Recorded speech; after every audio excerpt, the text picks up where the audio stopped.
കേരള പ്രവാസി ക്ഷേമനിധി ബോർഡിൻ്റെ അംഗത്വ ക്യാമ്പയിനും പരാതി പരിഹാര അദാലത്തും 2024 ഡിസംബർ 30 തിരുവനന്തപുരത്ത് നടക്കും. സംസ്ഥാനത്ത് നടക്കുന്ന ആദ്യത്തെ അദാലത്താണ് തിരുവനന്തപുരത്ത് അന്നേ ദിവസം നടക്കുന്നത്. ഈ അദാലത്തിലൂടെ പ്രവാസി ക്ഷേമനിധി ബോർഡിലെ അംഗത്വം പല കാരണങ്ങളാൽ റദ്ദാക്കപ്പെട്ട ആളുകൾക്ക് അത് പുനഃസ്ഥാപിക്കാനുള്ള അവസരം ഉണ്ടായിരിക്കും.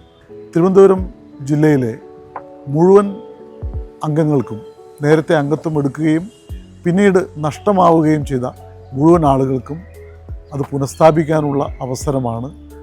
പുതിയ അംഗത്വവും അന്നേ ദിവസം നൽകുന്നുണ്ട്. തിരുവനന്തപുരം റെയിൽ ഓഡിറ്റോറിയത്തിൽ ആണ് ചടങ്ങ് നടക്കുന്നത്. രാവിലെ 10 പരിപാടികൾ ആരംഭിക്കും.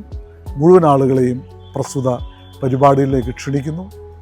നേരത്തെ അംഗത്വം എടുത്തിട്ടില്ലാത്തവർ പുതിയ അംഗത്വത്തിനായി അപേക്ഷിക്കുന്ന ആളുകൾ ഓൺലൈനിലൂടെ നേരത്തെ അപേക്ഷിക്കുകയാണെങ്കിൽ ചടങ്ങിൽ വെച്ച് അവർക്ക് അംഗത്വം അംഗീകരിച്ചതിൻ്റെ രേഖകൾ നൽകുന്നതായിരിക്കും എന്നുകൂടി ഈ സന്ദർഭത്തിൽ അറിയിക്കുന്നു. നന്ദി.